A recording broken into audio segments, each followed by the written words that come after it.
his Democratic opponent, James Smith, live on C-SPAN.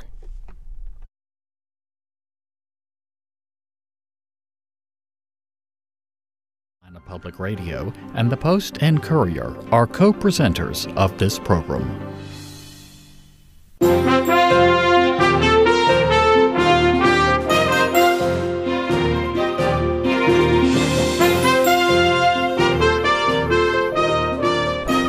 Good evening and welcome to the 2018 Gubernatorial Candidates Debate, live from the campus of Greenville Technical College here in Greenville, South Carolina. I'm Charles Pierbauer. Joining me this evening to question the candidates for governor is Andy Shane of the Post and Courier. Election day is now less than 2 weeks away, and tonight is our final debate with the two candidates running for South Carolina's top office. They are Henry McMaster, the Republican candidate, and James Smith, the Democratic candidate.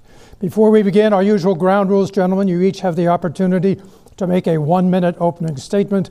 After that, you will have a minute to respond to questions from Andy and me, and 30 seconds for rebuttals as necessary. We drew for the starting roles as you arrived this evening, and Governor McMaster, you begin with your opening statement. Thank you, and appreciate you all being here. Appreciate ETV putting this on. Appreciate all of you being here. I want to tell you, I'm proud to be the governor of South Carolina. We're getting stronger and stronger every day. And the testimony of that is we're growing so fast that we are now, I will be announcing tomorrow, we're going to have a tax cut of $52 million on the unemployment tax. That is because we're growing fast, people are working, they're making more money, and that way we're able to reduce that tax. I want to reduce taxes, I want to reduce regulations, I want to keep the people safe, and I want to educate the children. Since I've been in office, I've announced 23,000 new jobs, over $8 billion in new investment, and things are getting better. We have more people working now than we've ever had before. I'm thrilled and proud to be the governor of the people of South Carolina. I'm proud of the people of South Carolina, and I want to do a good job for the people so they will be proud of me as well. Thank you. Thank you.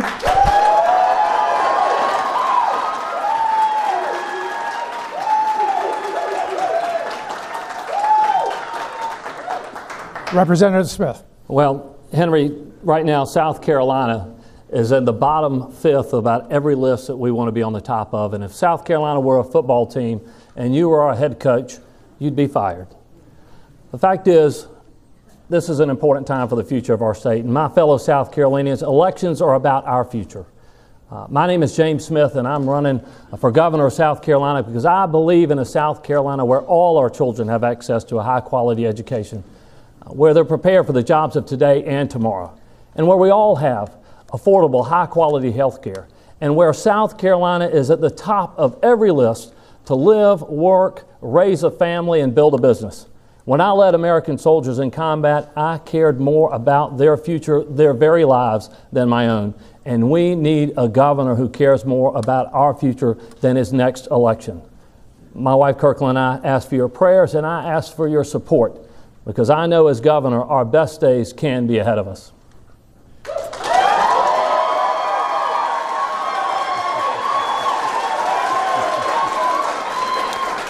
Thank you, gentlemen. One critique we received after last week's debate was that viewers thought they had heard a lot of politics and not as many specifics as they'd like to. So I encourage you again to focus on the specifics over the polemics. Voters are watching. Andy Shane has our first round of questions. Well, you're both known as lawyers, obviously from Columbia. Actually, you live not far from each other in downtown Columbia. But you also own other businesses. Governor, you co-own 20 rental properties in Columbia. Representative Smith, you operate a disabled veterans-owned business that offers valet services at Veteran Affairs hospitals. First, I want to ask, as small business owners, what regulations and taxes need to change to make it easier to give more of an edge to small businesses in South Carolina? Mr. Smith, you have the first response. Great question, and a whole lot. One, I want to see us adjust our overall tax burden on businesses. I opposed something called Act 388 a long time ago and led the fight to make sure that we reduce the taxes on businesses in our state. I know as governor I'm going to build the type of consensus we need to be more competitive when it comes to taxes in South Carolina. I've always supported pro-growth tax initiatives, particularly those things like the Abandoned Buildings Revitalization Act and the Textile Mill Revitalization Act, all of which have been a real shot in the arm for business and redevelopment, and you see it all across our state. That's actually an initiative that Henry vetoed and opposed, and we had to override his veto, but it's an important pro-growth tax initiative that's made a difference in the future of our state. I also know that I want to make sure that we become more competitive when it comes to our energy. South Carolina, and particularly Columbia, just lost a big manufacturer because of our high energy prices. And I know as governor, I have the ability to make us more competitive, where Henry, who has certainly been the utilities candidate, I think is going to certainly continue to defend the status quo. Governor McMaster. I don't know what Mr. Smith means by the utilities candidate. I'm the one that brought everything to light about the shenanigans going on, not only at SCNG or Scouna, but also at Santee Cooper. I'm the one that brought all that to light, and I'm the one that said that the people should not have to pay a cent for reactors that are not going to be built. They ought to get their money back for what they put in and not spend any more. And I think the judge is right on the edge of agreeing with me on that. But the way to get more business is to reduce taxes. This reducing this unemployment tax, 52 million, it was 25 million reduced it last year, 52 million this year. I hope to keep on reducing. I would like to eventually get rid of the corporate income tax. I'd like to get rid of the regulations that choke the mechanics and those that work, the contractors that work on properties. Keep them up, that bill. They have to ride all over town, all over the county to get the permits just to do simple work. There are many things we can do, but the main thing to create more businesses is to lower taxes, reduce regulations. That's what I'm for. My opponent is not. This week, you've each received a bit of criticism for your businesses in news reports.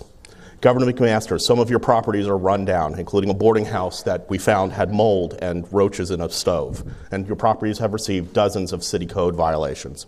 Representative Smith, you've been accused of passing on your business with your VA business to non-qualifying subcontractors, and you declined a VA inspection this year that will prevent you from getting further VA contracts. Shouldn't voters judge you on how you run your businesses?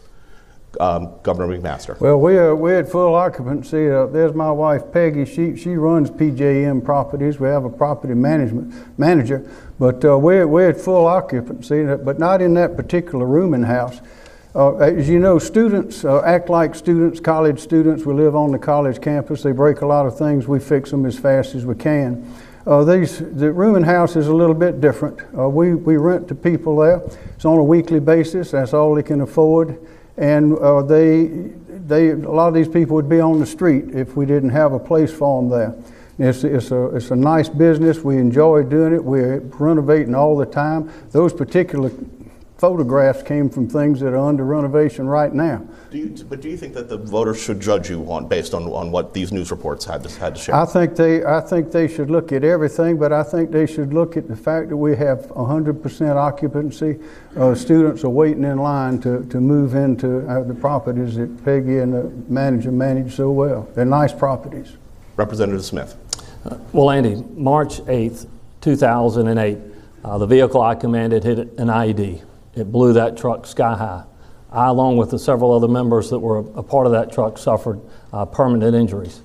Because of that, I was able to qualify as a service-disabled veteran-owned business. And each one of those allegations were allegations that we opposed, appealed, and won. So the fact is, I'm happy for the people of South Carolina to judge me on the business that I do, because in the end, we won and successfully put back all of those allegations. What about the decision not to go through with the inspection this year? Well, we knew at the end it required that I be full-time engaged in the business. And the fact is, running a full-time statewide campaign and serving as governor, you can't do both. So it was a voluntarily intent to let that go and begin winding up that business.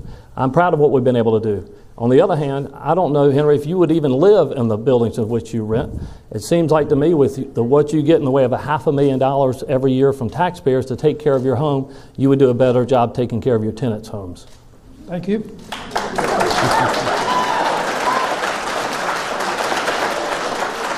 You mentioned, Governor, you mentioned the nuclear plant. I want to ask a question about that. It'll be first to Representative Smith.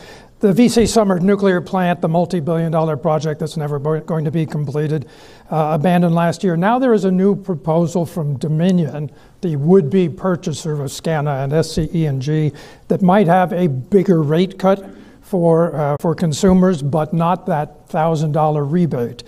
This is an alternative that's been thrown out there. So what I'd like to hear from you is what are the things that concern you about this pending SCANA-Dominion merger? And secondly, where do you stand on the sale of Santee Cooper? Starting with you, Representative Well, I'll Smith. take the reverse of that.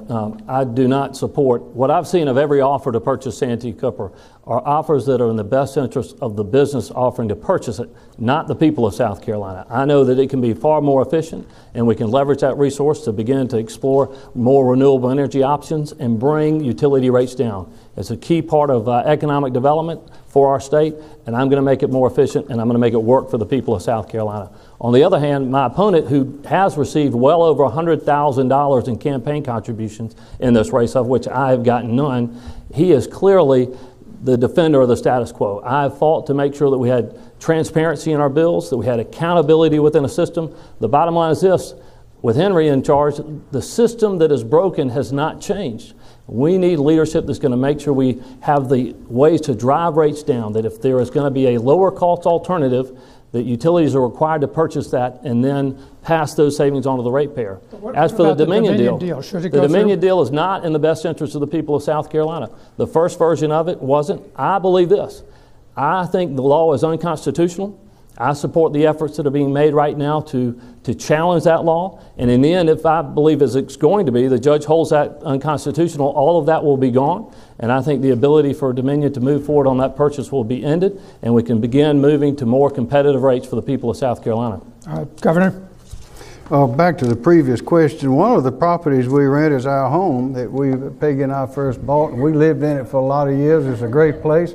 And also our son, while he's undergraduate school and law school, he and a lot of his friends lived in our properties. They're very nice places. But getting to your question, Mr. Smith, you're the one that voted for the Baseload Review Act, and you're also one that took a walk. You took a walk on or you were there when the Baseload Review Act passed. No, sir. And you're the one that took a walk. How about this? You're the one that took a walk on the final vote. No, sir.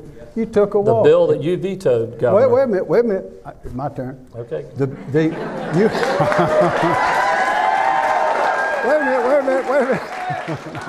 You and your running mate took a walk on that. I'm the one that disclosed the Bechtel report from 2015, $1 million report everybody was trying to keep for secret.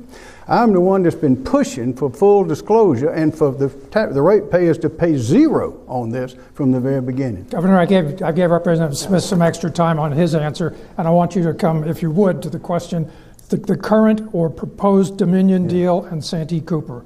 In a nutshell, are they good for customers? That'll depend on any deal that is done, to the extent that I have authority over it concerning SCANA and SCE&G, will require that those customers do not pay another penny and they get all of their money back.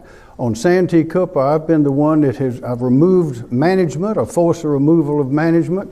I called for the consideration of the sale of Santee Cooper. Finally, the legislature is doing that.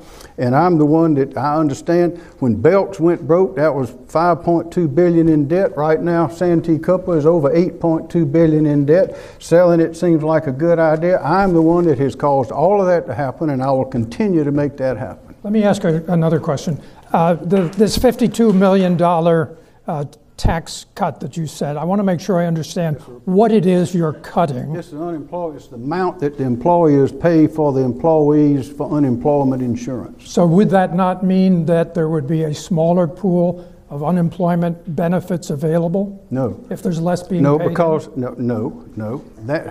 That's Democrat thinking there that you espouse. No, that's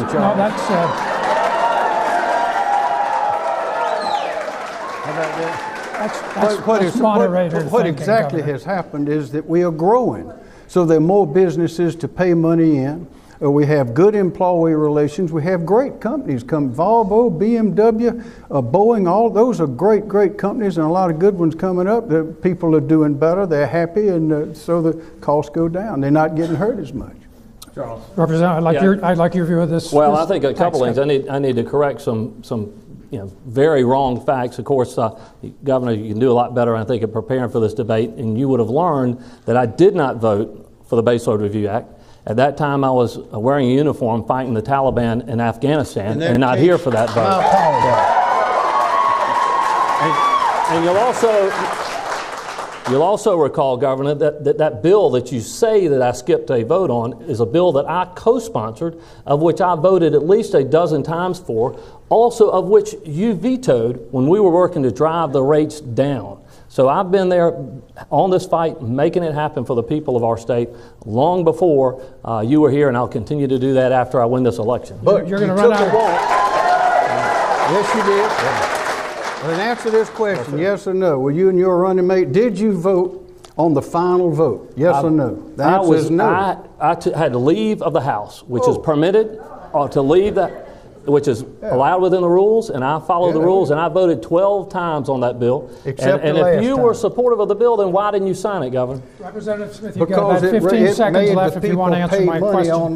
I would like to get your sense of the Governor's proposal on this tax reduction. Well, Charles, it sounds pretty half-baked to me. I know this. In order to consider anything like that, we actually, before you were in office, Governor, we actually moved that rate down previously, and we made things more competitive for our businesses some time ago. That then had to be lifted until we grew to a point where we had enough reserves to be able to bring it back down again. And if that is the case, Henry, I'll certainly support it, but I need to look at the proposal, and I think that's only fair to do, and apparently you're announcing it tomorrow, so I look forward to taking a look at it. All right, we're going to move on. Andy Shane has the next set of questions, starting with a question for Representative Smith. A 2016 Winthrop University poll found that 78% of South Carolinians feel medical marijuana should be legalized in the state. But efforts to legalize medical marijuana have largely failed in the State House. Should we legalize it? And yes, I can tell you in my experience, in this month today, this month is PTSD Awareness Month. And it's important that we all remember all of our veterans who have come back, but you still are having trouble getting home. And I know, in talking to many of my fellow veterans, the impact that medical cannabis can have on their ability to get back to work and return to their homes. I'm a co-sponsor of the Compassionate Care Act. I believe the science is very clear. It is there and available in other states, and there are several folks within law enforcement that share my belief in this. Matter of fact, there's leaders within law enforcement now that have had sons and relatives and daughters who've had to go to other states to get access to this important medical resource. It's a significant difference that Henry and I have, and I think if we want to move South Carolina forward, we ought to make this resource available. I think of also the many that desperately need it who have seizure disorders. I talked to a mother whose child had 1,000 seizures a day and could only get relief through medical cannabis. I support it, and I will make sure that I do everything I can to support the people of our state and make that resource available.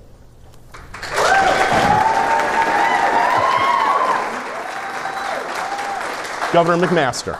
Just a few days ago, the chairman of the South Carolina Medical Association, Dr. Mark Seabrook, wrote an opinion piece in the newspaper saying that medical marijuana, there's no such thing, that it has not been studied. That's why the FDA has not approved it. That's why it's illegal nationally.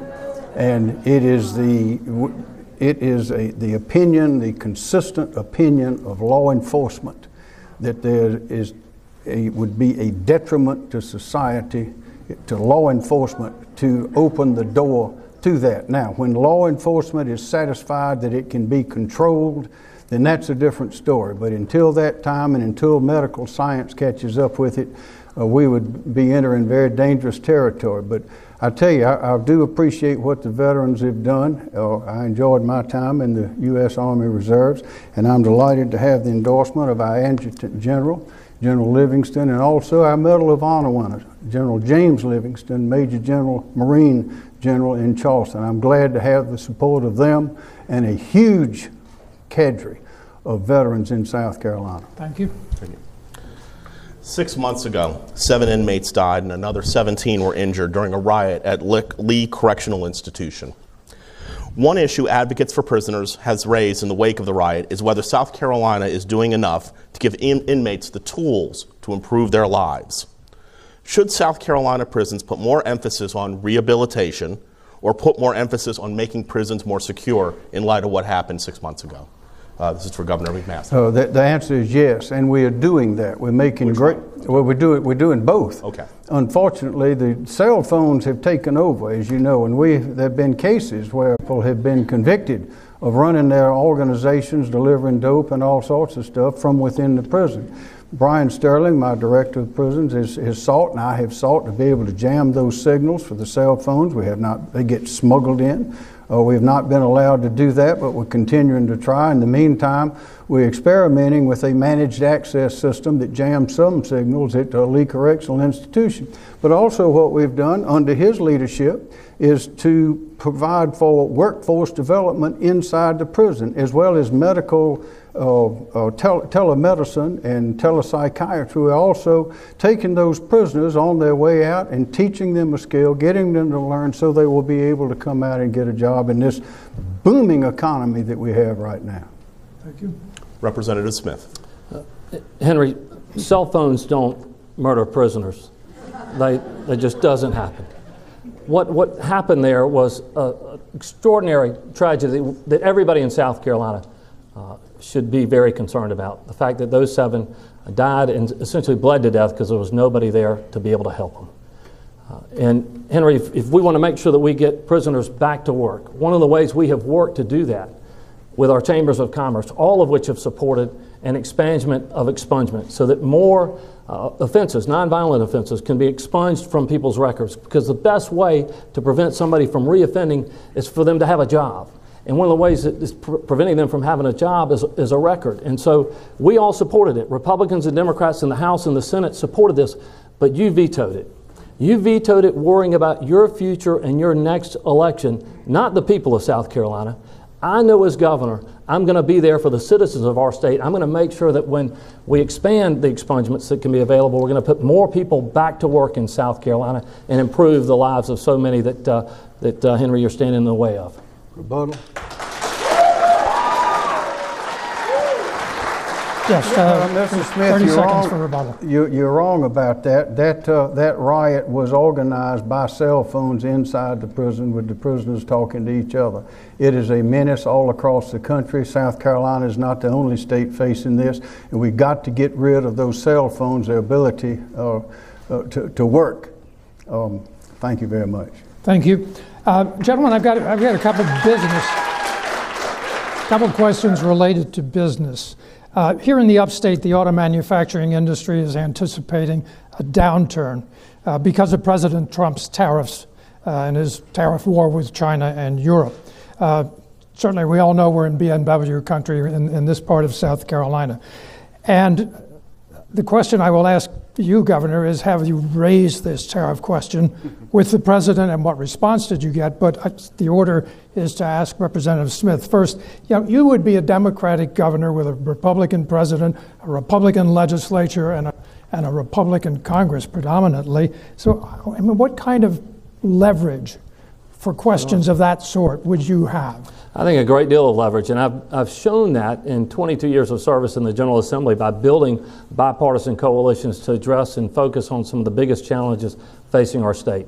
But the fact is this: those job-killing tariffs are hurting our state. Matter of fact, South Carolina is one of the 3rd worst harmed states when it comes to these tariffs. BMW alone will lose over $350 million this year and over $550 million each year to come. And the fact is, all we hear from Henry is have patience. Well, the people of South Carolina, the hardworking people of South Carolina, deserve a better response. And the kind of response I'll give is to marshal the support of the chambers of commerce across our state, just as they asked Henry to do, but has not happened. And marshal the support of our congressional delegation, which I have known and have experience doing in the past when it came to protecting our coastline.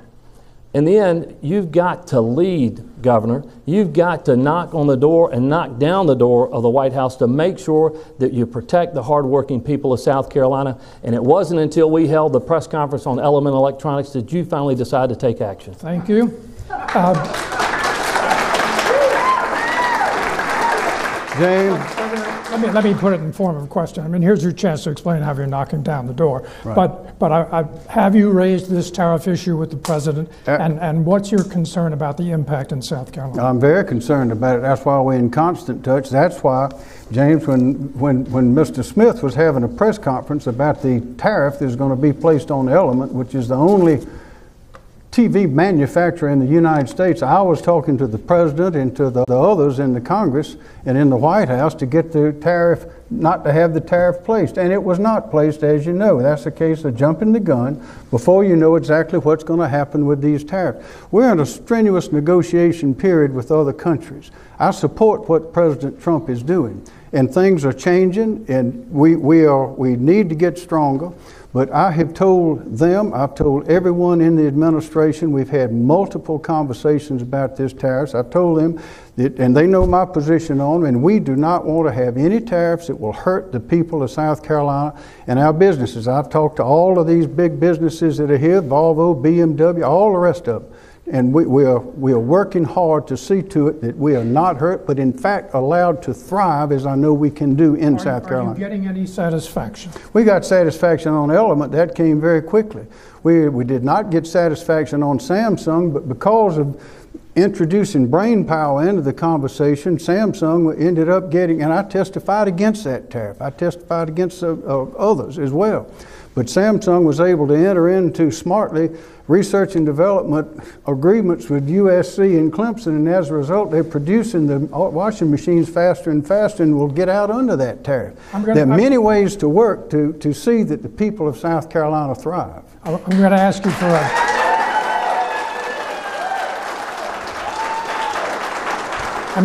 for a short answer to this question because we're running a little behind pace here, so we say. But similarly, last week you met with the president about the MOX project at Savannah River, the modified or the mixed oxide fuel plant, which, as I understand it, is essentially a dead project. Are you able to revive it? Yes, sir. How? Yeah, well, we're going to have another meeting with the president. We met with Secretary Perry. We've met with we met with everybody, the White House counsel. We must have had 20 people in the room just last week.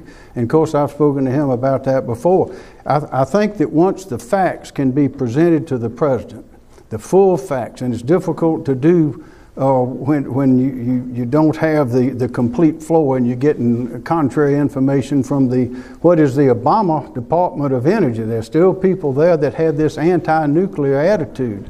So we're working hard. I think when we're able to finally finish this fight, it will be approved and it will go ahead. Thank you. Representative Smith, that's another project that's way over budget and way overdue. Is it still worth it? Absolutely. Well, you can look at the sort of Trump experience with Henry in South Carolina. He's been a big help to you, Henry. He helped you survive a primary, but that friendship has done very little for South Carolina. In fact, when you look at the tariffs, we're seeing half of the jobs that we thought we would get from Volvo are now, Henry, they're going to China. And those lines are going to China because you've been unable to press upon behalf of the people of our state with the president how wrong this is for the people of South Carolina. But the MOX program, I mean, you think of the billions that was spent there, and the bottom line is this. It is a product of which there is no customer. There's no way for this to end good. And so what we need to do is look about how we save those jobs here in South Carolina, how we turn the resources and the important work that is being done there to further employ the people of our state, and particularly the Aiken community, which is so important to what happens to SRS. Well, in a sentence, how do you do that? Well, I think you have to look at the alternatives, because right now, what Henry's talking about is kicking the can and not dealing with the issue. As governor, I'll deal with the issue. Andy Shane has the next set of rebuttal. Quick one. There is a $50 billion market for the MOX fuel once we get that plant running. $50 billion, which is way more, multiple times more than it will cost to finish it. And the facts are on our side. The facts, we just need to present them very clearly, and that last meeting was not the chance to do that. But I promise you, I can get in with the President and with Secretary Perry and others and bring my team, which includes the South Carolina delegation, before Mr. Smith would get in with his team, which includes Bernie Sanders' organization, Kamala Harris, Elizabeth Warren, and all those other liberals.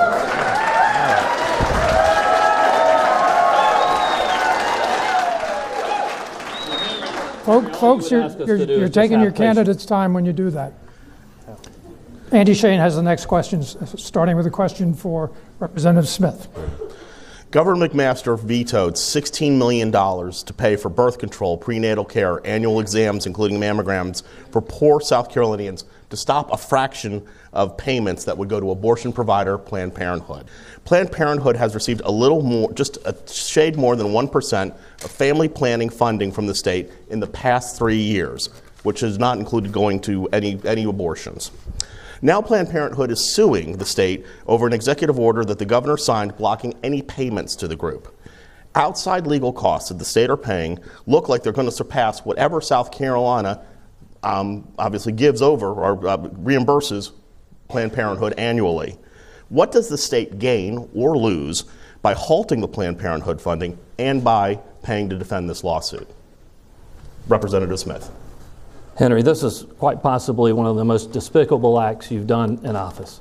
The fact is, the veto and the executive order that you issued was a pure political stunt that put at risk the health of thousands of South Carolina women who frankly don't deserve the way you have treated them. The reality is, and you know this, Henry, that there are $0 state dollars going to abortion in South Carolina, and that was all a political stunt. The truth is, Nikki Haley's Director of Medicaid, said that your action would actually increase abortions in South Carolina because you would eliminate the access to desperately needed family planning and health care resources. This is important. This is the difference in this election. Playing politics with the lives of our people and their health, or doing the right thing because you got to care more about doing this job than keeping this job. And Henry, I will always side with the people of South Carolina and not play politics with their lives.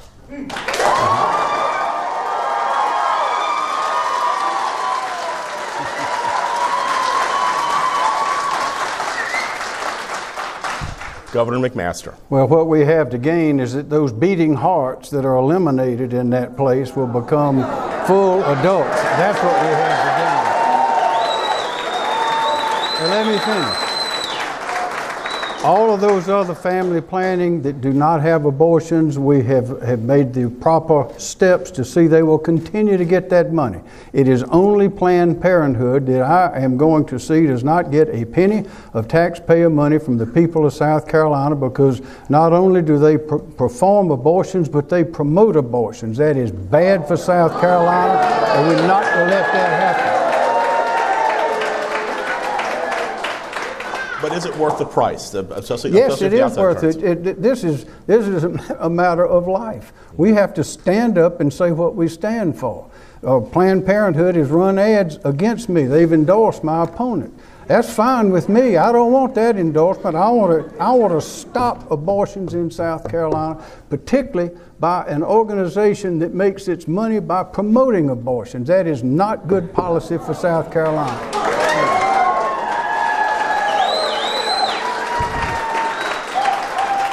Representative Smith. The reality is this, and it's a sad reality. You know that your actions won't hold water.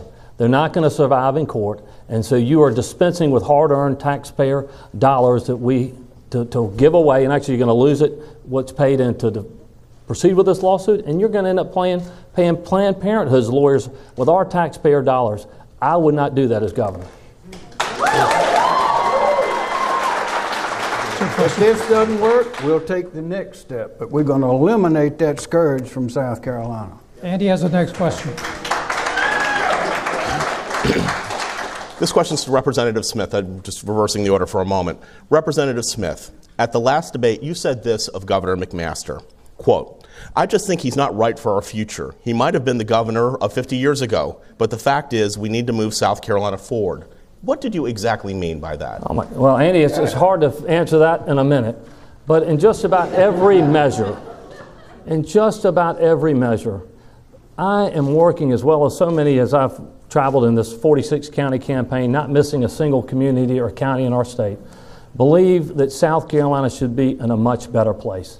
And when it comes to making sure that we have a leadership that looks out for us and make sure that we have the infrastructure we need to move forward, or that we have access to health care, or that we have the types of schools that are going to prepare our workforce for the future jobs, it's just not going to happen. What will change? Why won't that happen? Well, he's already said he's opposed to all of these things. The fact is, the kind of things we need to move South Carolina forward, if Henry's elected, what's going to happen?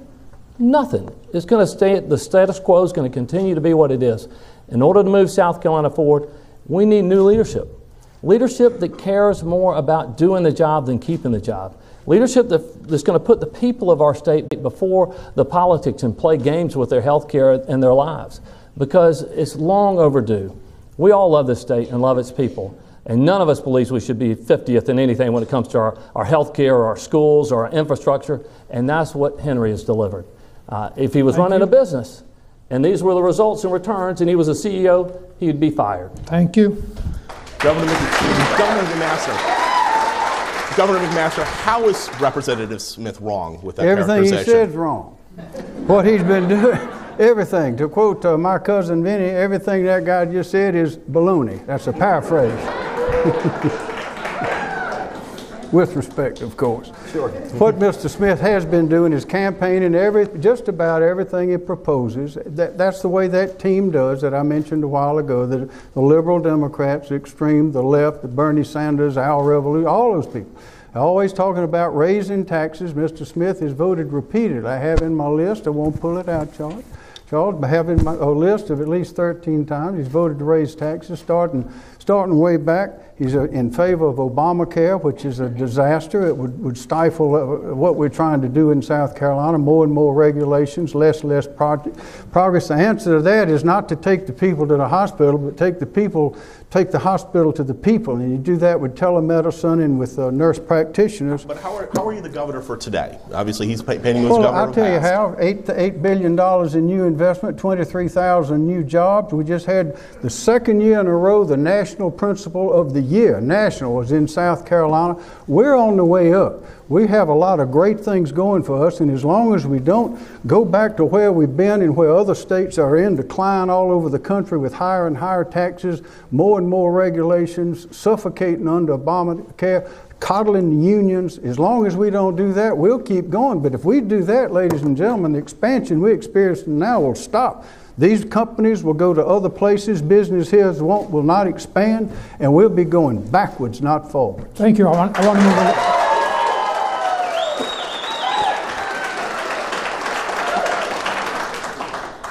You're gobbling up our time out there. I want to move along into a healthcare question, and since Andy flipped the order, I'm going to stay with that by your leave. Governor, in the last debate, you noted that you'd remove some restrictions to allow nurse practitioners to go anywhere in the state. Right. In other words, give them greater latitude. However, studies of the nursing profession, and I'm going to quote my friend and colleague Jeanette Andrews, Dean of Nursing at USC, said that the real issue with nurses is not that there aren't enough people who want to be nurses, but there aren't enough professors to teach them.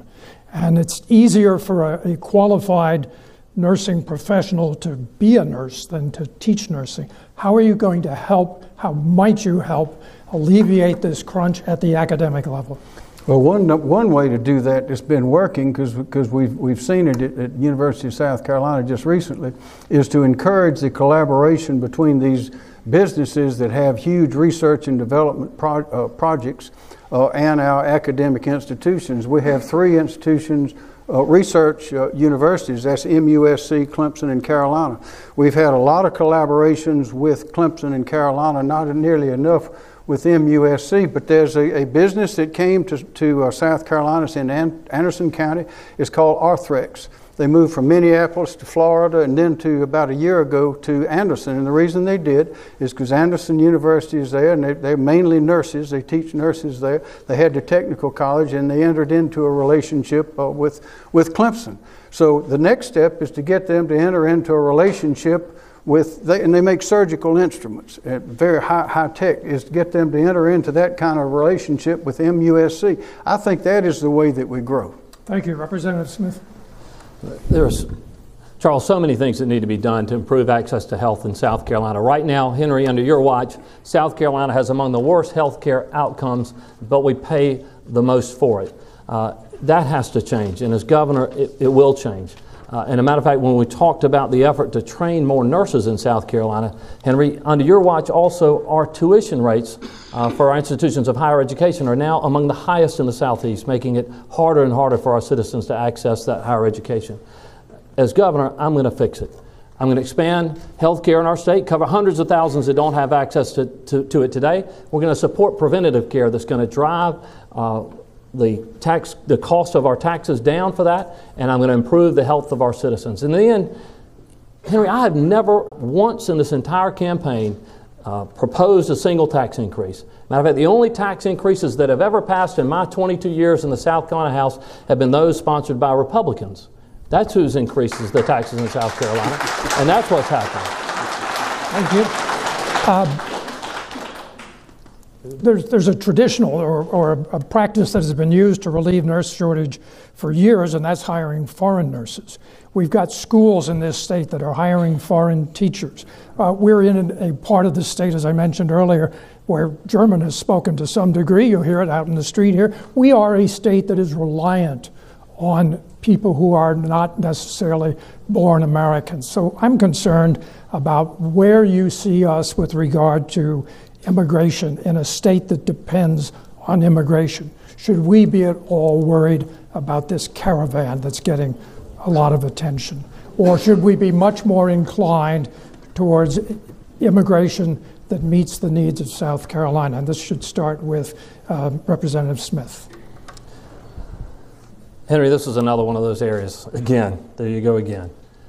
You proposed to eliminate sanctuary cities in South Carolina, of which there are 0. You know, Henry, as governor, I'm going to focus on real problems, not imaginary ones.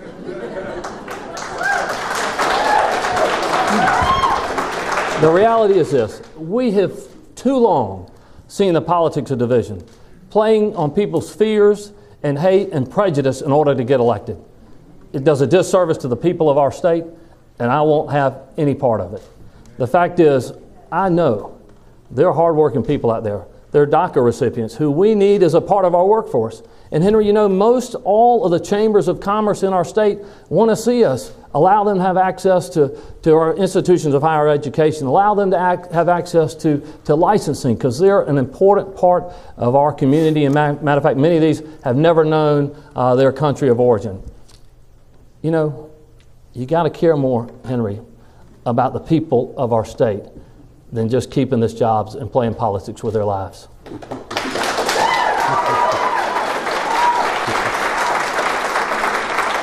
Governor, how do we make immigration work for South Carolina? Mr. Smith is wrong again. I never said we want to eliminate sanctuary cities. I said we don't ever want to have any. And the only way we can be sure to not to have any is to put teeth in that law, because there have been suggestions around the country of not only sanctuary cities, but sanctuary states. So that's what I want to do, is not have any. I don't want to get into that kind of business, because we know in places where they have sanctuary cities, crime goes up, they have one problem after another, and we do not want to have any sanctuary cities in South Carolina. Now the other thing, the way to have more, thank you very much. The way to have more is we need to be sure that in our universities we're teaching South Carolinians. We have too many students. We have a lot not so many in some schools, but we sometimes get overloaded with students that come in here to go to our universities and then go back to where they came from and take their skills and their learning to other places. I think at USC, which is a great school, but we're heading towards having too many out-of-state students. Those universities are for the people of South Carolina, and we want to have people that will come to South Carolina or that will be in South Carolina and will stay in South Carolina and use their education here and not go elsewhere. All right, Charles, I'm not sure what that has at all to do with immigration. I didn't hear any about that. The point is this: our institutions of higher education need to be such that they keep our best talent in the state, and we attract talent from other states and show them what a spectacular place this is to live and work, and we keep that talent here because we're going to connect them with economic opportunities when we do, and we get that, and that's the kind of leadership I'm going to provide as Governor, Henry.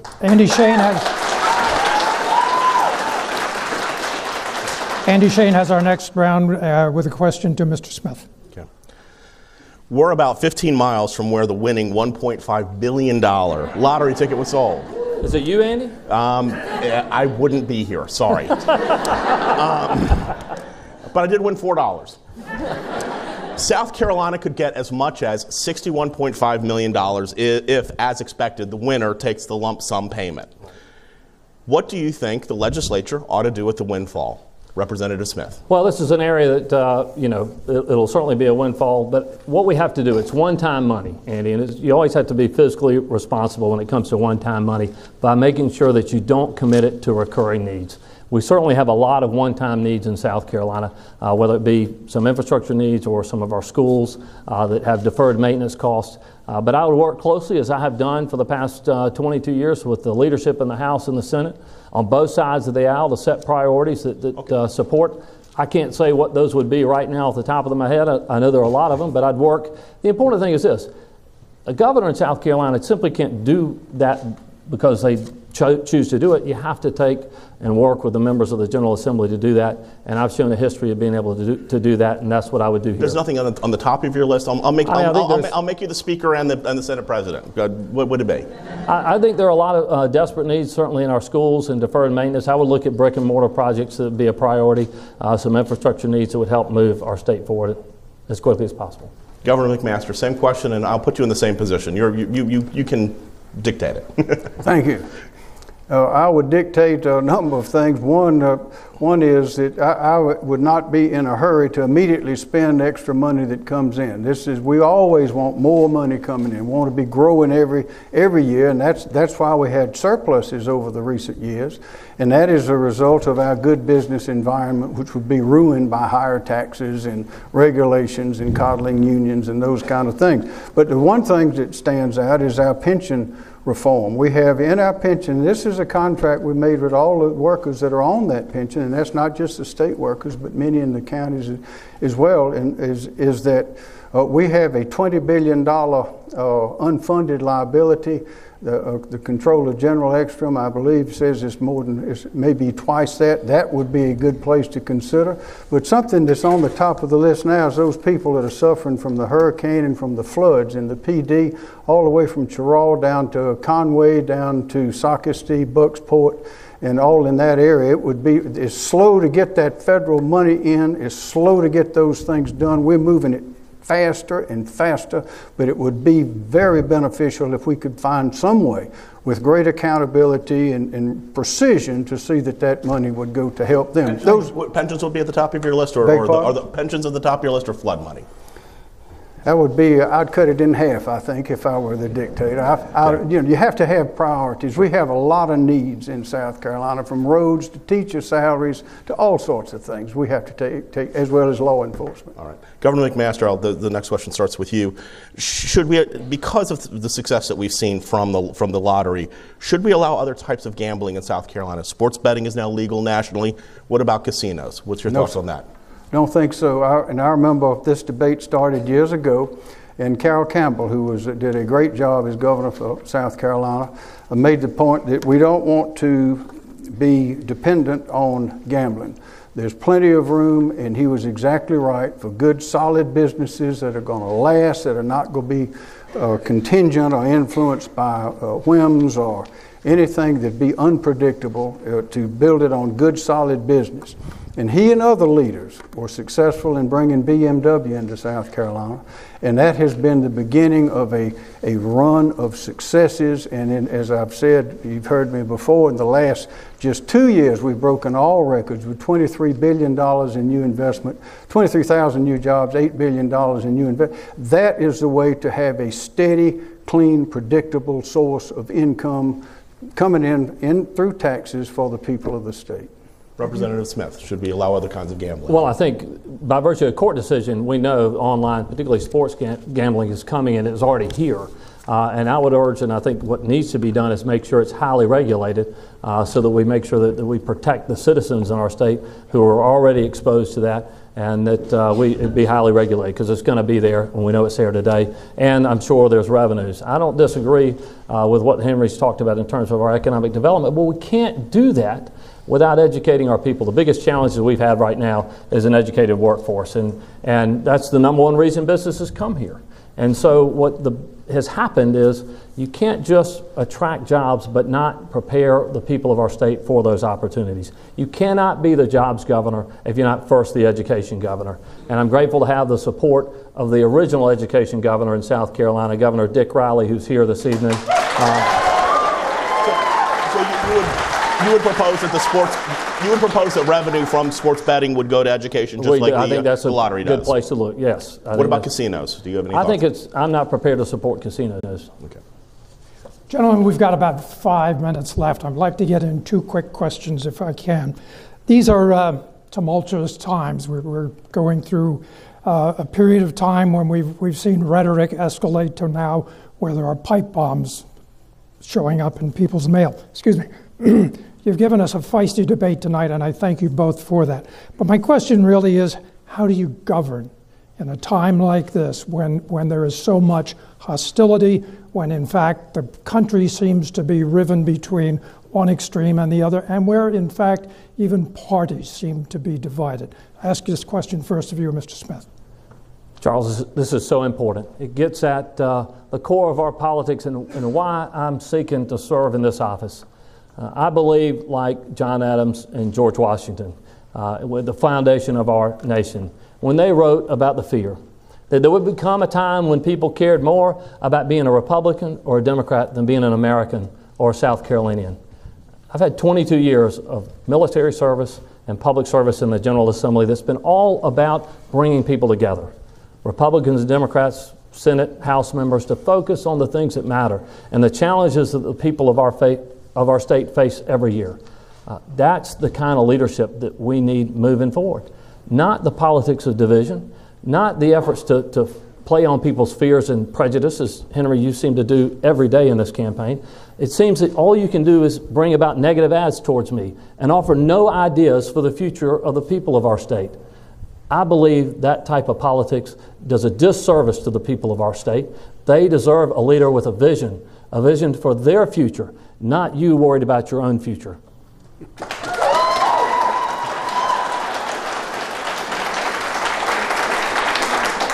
Governor, how do you govern in a state, in a country, in a time when we are so divided? I think the ad Mr. Smith is speaking of is the one about abortion, and it's been fact-checked, and it's 100% true. And I can't help the truth. It's the truth. But I think the way that I try to do it is to be a good example and try to project the kind of image that I think the people of South Carolina expect to see in their governor. And they expect someone to be a gentleman, to be considerate, and as I've said before, I'm immensely proud of the people of this state. When I talk to these businesses from around the world, they tell me consistently there are a lot of reasons they want to be here. And we're all here and we're enjoying this, but they see it from their point of view. They've never seen anything like us. They say the people of South Carolina, when they give you their word, they'll keep it. They're loyal, they're smart, they're hardworking, they have passion, and they are strong people. And the reason they come here is because of the people, the people, the people. I'm proud of them. I want them to be proud of me.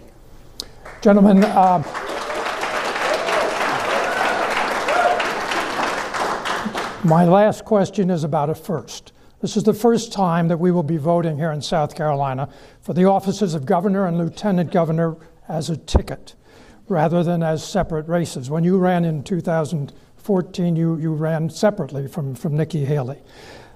So your running mates, I think, are both here with us this evening. And I'd like you to tell us why you chose your running mate, and what does she, they're both women, what does she bring to the ticket that you don't? Governor? Well, she is a mother, a businesswoman, and is a great person. Her name is Pamela Evett. She and her husband David, who's sitting by her, live in Travelers Rest. They have built a business on their own in 18 years, Quality Business Solutions. She has won just about every award for female entrepreneurs, not only in the city and in the state, but also in the world. I'm very proud of her. She's an accountant, and she brings that business background, and they do the back office with taxes and employment and the HR, human relations, all of that, so human resources. She brings all of that with a very fresh set of eyes and fresh experience to examine everything that we do in government. She's an accountant.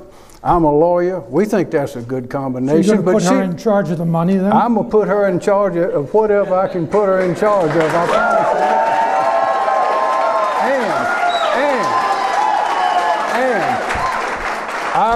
I'm a gamecock. She's a tiger, so we figure we got it covered. Representative Smith. Thank you, Charles. In looking for a lieutenant governor, I wanted to find somebody who I knew could be governor of our state, and a great governor. Someone who our entire state would be very, very proud of. Someone with the experience and the background to bring Republicans and Democrats together. Somebody who comes from, well, as she does, rural South Carolina, Lancaster. A background where she is the first in her family to go to college.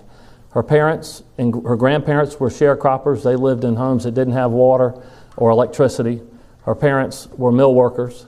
She worked her way through college, excelled there, and made her way through law school. She is the kind of leader I know we would all be proud of and would make a great governor for South Carolina. Mandy Powers Norrell, thank you for joining me in this race very much.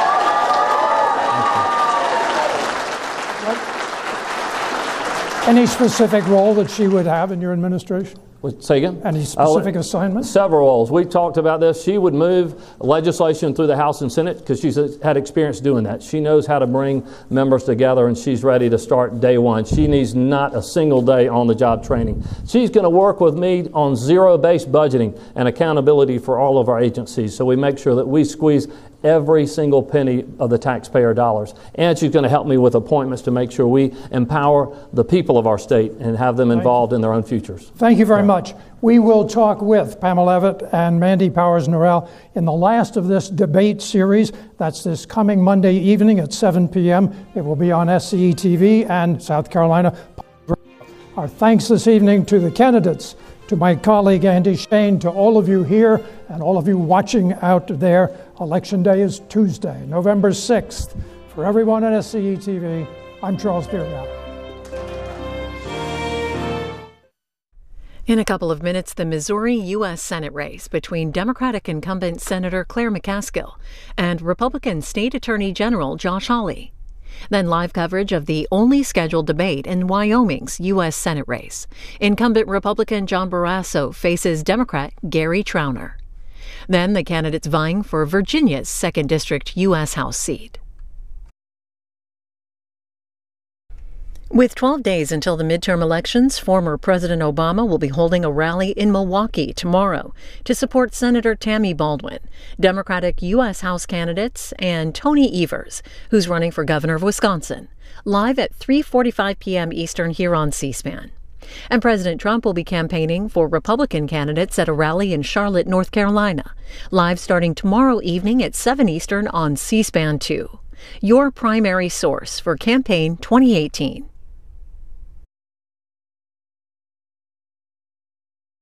With the midterm elections just days away, watch the competition for the control of Congress on C-SPAN.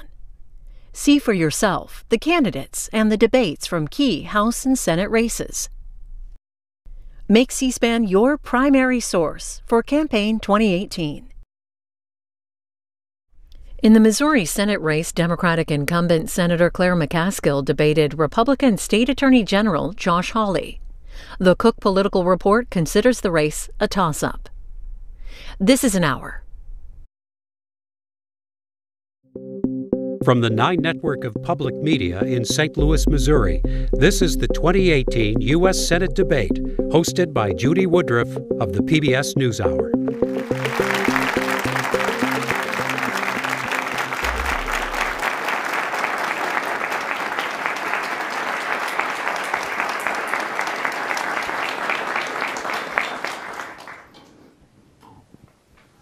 Good evening. I am Judy Woodruff. Welcome to this of the PBS NewsHour, and welcome to this debate in one of the most important Senate races in the country this year here in the state of Missouri. We are live at the 9 Network studios in St. Louis, and let's first meet the candidates. They are the incumbent Democratic Senator Claire McCaskill,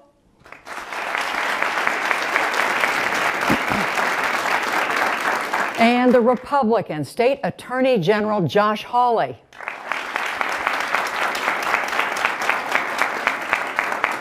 We did invite to this forum candidates who drew at least 10% support in the polls. We want to tell you that the Independent, the Green Party, and the Libertarian candidates did not reach that threshold. The questions tonight will come from Missouri voters here in our live audience in St. Louis, as well as in social media, and from journalists. Joining me are Jo Mannies. She is a political reporter for St. Louis Public Radio, and Mike Bush, author, anchor, and reporter at 5 on Your Side. We are so glad to have